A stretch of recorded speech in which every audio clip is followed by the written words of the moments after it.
Grandpa coughed into his hand before taking a large drink of the hot cider we'd been sipping on. It was cold on the porch, but if it bothered Glimmer, she never commented on it.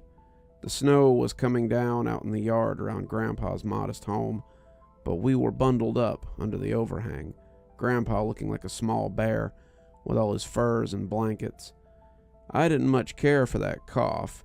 It was a cough I'd been hearing more and more of since the peace talks at the garden. We had all gotten cold. Some of us had even gotten wet, and Grandpa had been coughing ever since. I was wheedling him into taking breathing treatments, but he didn't take them as often as he should. John was sitting with us as well, looking like Kenny from South Park as he peeked from the mouth of his enormous North Face jacket. He had opted for one of the deck chairs that we had, Grandpa taking an old recliner that he had dragged up from somewhere. It was probably covered in mold and God knew what else, and Glimmer and I were in pub chairs that looked old enough to order a drink and not get carded. Glimmer was talking about her last hunt, a bear that had decided to raid their food stores instead of hibernate, and the ensuing battle with her and the hunters that had been involved in it was truly epic. We had tracked him back to his cave, you see, and when we found him, he was very upset. He roared and cheered at us, his big paws sending up snow as it hit the ground instead of the hunter that had been there a moment before. We put arrows into him, but it only seemed to make him angrier.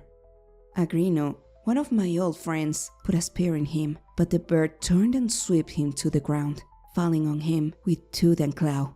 I jumped onto his back. As she told this part, she got up and showed us a mighty leap before coming down on an imaginary bear.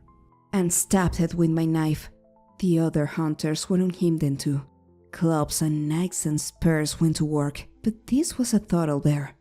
He came snarling off of Agrino and charged at me, but as he passed, I ripped Agrino's spear from his side and it opened him up. He roared and tried to attack us again, but it was harder now that his guts were hanging out. Once we were sure he was dead, we dragged him back to the camp and took his meat for our own. We all clapped at the end of the story, Glimmer smiling triumphantly as she took a seat beside me again. "How big was the bear?" Grandpa asked, putting a mittened hand over his mouth as he coughed, hawked, and spit. 15 stones, Glimmer said proudly. "And how much is that for us normal folks?" John said with a laugh. Glimmer screwed up her face, thinking. You would say he was. 300 pounds. "A monster, to be sure," Grandpa said. But he stopped talking and looked out at the woods, at the soft but angry sound of snow falling from trees as the treetops swayed. I glanced out as well, hearing the patter of fresh snow as it came down from the heights, and Glimmer shuddered beside me. It is odd to hear the three cousins moving around so early in the season. "The what?" I asked, raising an eyebrow at her. The three cousins. We do not bother them. They can be quite formidable if noticed.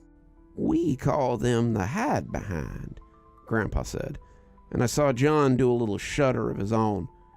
"Haven't thought of those in years." "So this is something you've heard of?" I asked. It's not often that my creature knowledge is rivaled by my student. "Yeah, well, this is one that my grandpa told me about. He was a logger when I was younger, working in the Appalachian range, when something tried to pull him out of a tree. He was working in the late afternoon, trying to drop one more tree before knocking off, when he claims that he was grabbed and something tried to rip him out of the boughs of a tree that was almost 20 feet in the air. He would have been snatched as well, but he was wearing a harness and was thankfully attached to the tree so that whatever it was couldn't get him. When it couldn't immediately detach him, it stopped after a few yanks, and he said he heard loud footsteps retreating into the forest." "Did he get a good look at it?" Grandpa asked. "Nah, he didn't see it at all, but when he talked to his coworkers about it, they said it sounded like a hide-behind.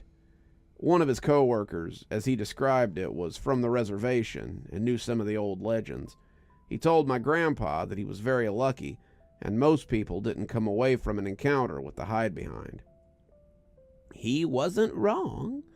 Not a lot of people come away from an encounter with the hide-behind and walk away at all. I encountered one too when I was younger. Did I ever tell you about that? I shook my head. You sure didn't. Grandpa chuckled, but this led to another cough, hack, and spit. I tried to ignore the slight reddish tint on the snow beside the porch as he began. It was nothing, a drop or two tops. He had coughed his throat a little raw, that was all. Nothing to worry about. Nothing to fret about.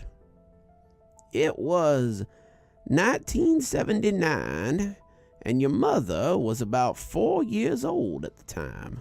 I was still running the roads, still delivering loads here and there and everywhere, and your grandmother was having a time keeping your mother in check, especially since your uncle was about 2. I was spending a little more time at home, not traveling more than a few 100 miles from home at a time, but there were things to keep me busy close to home, too. The woods around these hollers and hills aren't quite as large as you might think. People here have long memories, and they remembered my grandmother. They also remembered that she had done them a service, and they remembered a little crumb chaser who they'd seen with her, asking questions and learning things most people had forgotten. They came to me now and then when barns needed to be blessed against famine and plague. They came to me when they needed their children's bruises or spots inspected for devil's marks or witches' signs. They came to me especially when they needed spirits removed from their houses. In that fall of 1979, I removed 5 spirits from 5 different homes, and when I got a call about lunchtime, I expected this would be number 6. The phone was something new. We hadn't had it for more than 5 years, but it made our little world feel even smaller. I remember the day like it was yesterday. Your mother was balancing on your grandmother's hip. Even at 4, she loved to be held. And your uncle was sitting in his crib and crying for food. I was sitting in the den, reading something or another, when your grandmother called me and said someone wanted to speak with me urgently. "It's the Widow Trask," she said. "It's important." I nodded, putting down my book and going to the phone. It was indeed the Widow Trask, and she had a boogin in her attic. It had been knocking around up there for 5 days, and she was hoping I could come and take a look. I told her I would, and packed a few sandwiches in wax paper along with a pickle, and kissed my wife on the cheek. "I've got to head out. The widow has a job for me." She nodded, telling me to be safe, and I said I'd likely see her at dinner. I grabbed my exorcism bag on the way out the door and headed off to the widow's house. The Widow Trask lived about 2 hollers up the road from us, about 2 miles as the dirt road rolls, and while that might seem a long way to you, it was a quick leg stretch for me back then. I liked to walk. I liked it a lot more than driving most times, and it was a good day for it. It was a lovely autumn day, and the birds were singing, and the trees were gently playing in the breeze. It wasn't a long walk, but despite the day, I still had an odd feeling like something was watching me. I chalked it up to nerves. Tensions were often high when you might have to go toe-to-toe with a bad spirit, but this felt a little different than even that. I tried not to make it obvious, not looking around or making a run for it, and after a mile, I didn't feel like I was being watched anymore. I got to the widow's house about 1, and she was happy to see me. "I don't know what it is," she told me, "but it sounds nasty, and it's making a lot of racket up there." I told her to leave it to me, and I went up the ladder and into the dark recesses of the attic. I could hear something up there, something moving in the shadows. She was right. This thing sounded big, and it sounded angry. I took out my cross from under my shirt and laid it on my chest, reached into my bag for holy water as I crept forward towards an armoire that was shaking slightly. I was beseeching the Lord to aid me, telling the spirit it had no place here and to vamoose. And the closer I got, the more that old dresser shook. I could see one of the doors shaking, just waiting to pop open and give me a start, and I decided to beat it to the punch. I reached for the door, spat out all the Latin I knew, and tossed a hefty stream of holy water into the armoire. The raccoon I'd doused was as surprised as I was, and it chittered as it fell back and put its little paws on its face. Whatever was in that holy water, it didn't like having it in its eyes much, and I had a small window to react while it was surprised. I grabbed an old onion sack that was sitting half full of clothes and popped it over the top of him, drawing the neck shut before he could bust out and bite the holy hell out of me.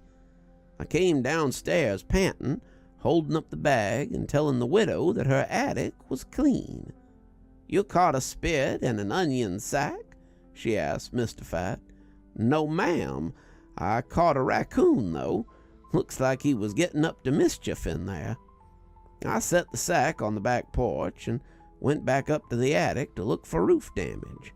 Sure enough, there was a little hole in the eaves that the critter had used to wiggle in, and after a little bit with a hammer and nails, I'd patched it up.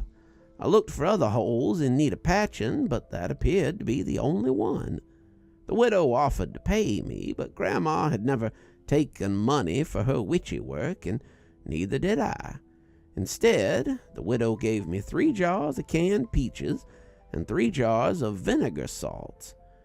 To the uninitiated, they're like a topping for food, kind of a gravy. They taste very good, but they stink to high heaven. I haven't had any in years. The process is mostly lost to time, but when I see an old lady at the market with one, you better believe I buy a few. So there I was, heading home with my cans in an old sack and my exorcism kit slung over my shoulder.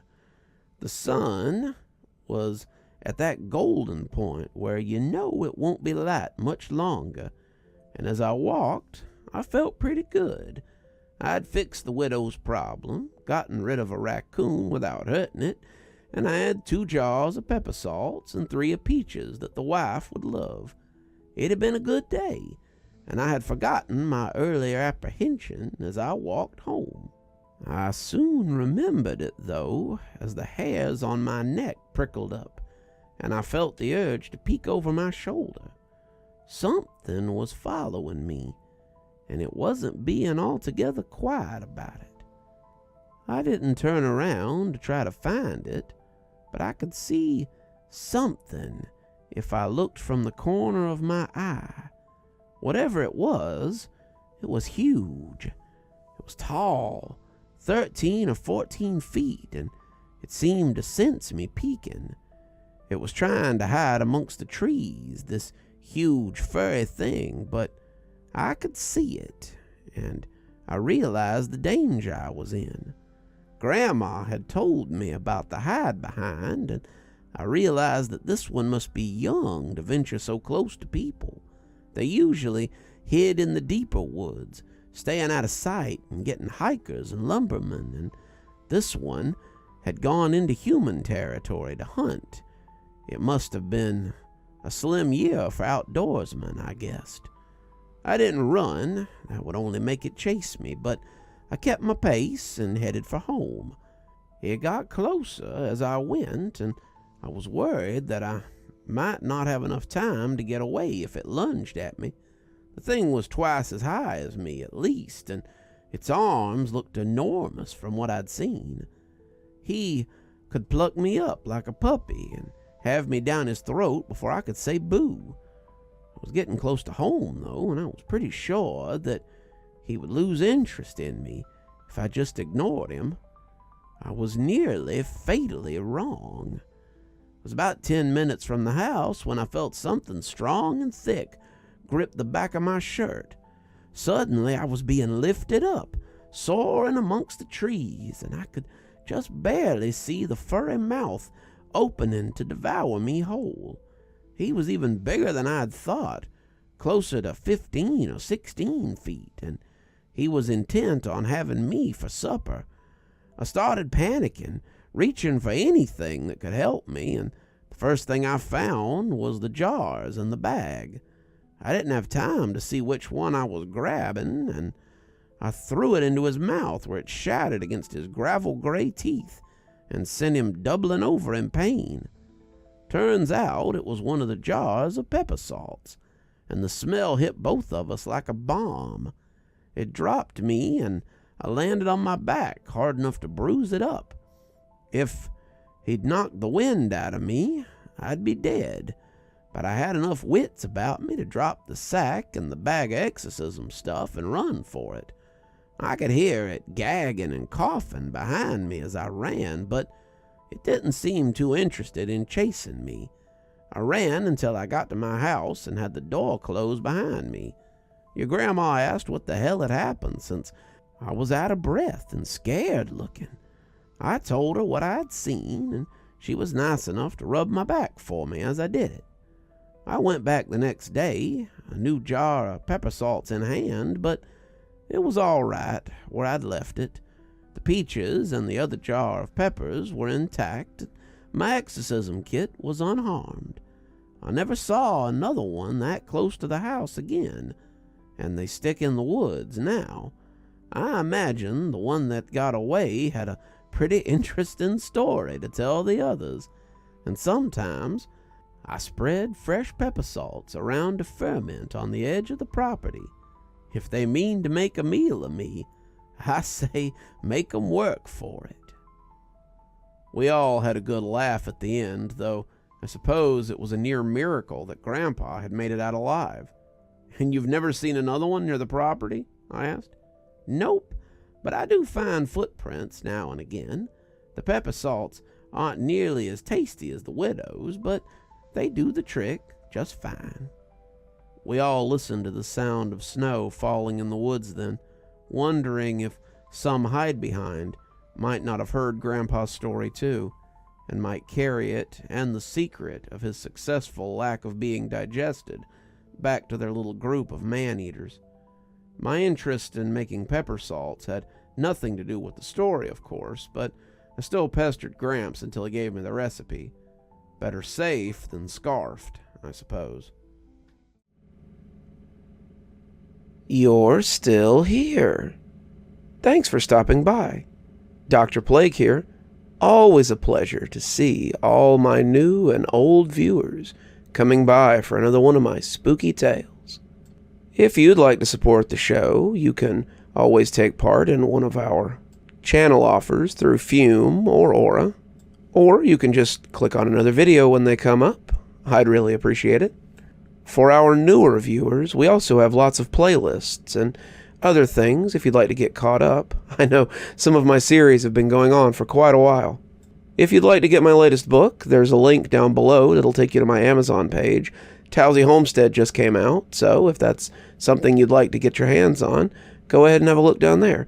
If you'd like a signed copy, you can go ahead and email me from my email address on the site, and I'll get with you about shipping information and ship you a signed copy. If you'd like to support the channel in a more monetary fashion, we also have membership through YouTube, and we've got a Patreon that you can get the information for in the description. We have lots of tiers and everything to suit your needs. Patrons that support on the $10 tier, that's our Ghostly Reader tier, get a book anytime I write one, signed and on their doorstep. As you may have noticed, there's a list of patrons and members on the screen, and I'd like to personally thank every one of them for taking a hand in the future of this channel. Well, that's enough for tonight. Dr. Plague, signing off. Have a wonderful evening.